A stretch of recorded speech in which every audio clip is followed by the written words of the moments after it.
Hello guys, দেখতে পাচ্ছ আমার দিদি এইখানে এঁটেল ঠাকুর পুজো করছে। আজকে আমাদের বিসর্জন। আস্তে আস্তে।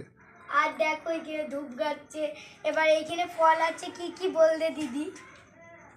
এখানে ভাজা পিঠে আছে, লেবু আছে, শসা আছে, আপেল আছে, এখানে বাসাদা আছে।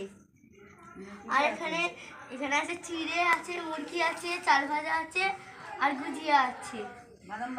আবার দেখো ভাজা, কড়াই ভাজা। এবারে বলবে মন্ত্রগুলো তোমরা শোনো। ঠিক আছে, বলো। আস্তে আস্তে। হিংচে কলমি সুজলি লগলগ করে, রাজার বেটা পক্ষ মারে, মারলাম পক্ষ সুতোর ক্ষীর, রূপোর কৌটো সোনারে, আসুন বসুন সিংহাসন, তাতে বসে পূজা করে এঁটেল লাড়া। দেখো একবার বলা হলো, এখন দুবার বাকি, আরেকবার বলবে।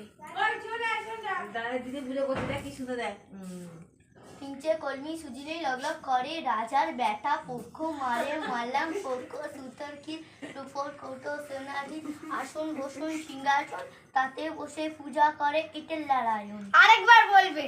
হিংচে কলমি সুজিলেই লগলগ করে, রাজার বেটা পক্ষ মারে, মারলাম পক্ষ সুতোর ক্ষীর, রূপোর কৌটো সোনারি, সিংহাসন, তাতে বসে পূজা করে এঁটেল নারায়ণ। এবার গড় করবে আমরা, একটা বাজাও হয় না। এবার দেখো আবার নিমবালি দেবে ঠাকুরকে। ফুল বাজছে নাকি?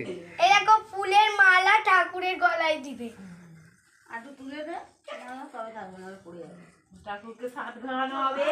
এবার ঠাকুরকে নিমবালি আরে দেয়া হবে, প্রসাদ দেয়া হবে।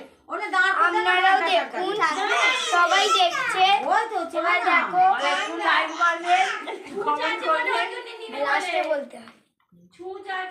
দেখো একটু একটু করে সব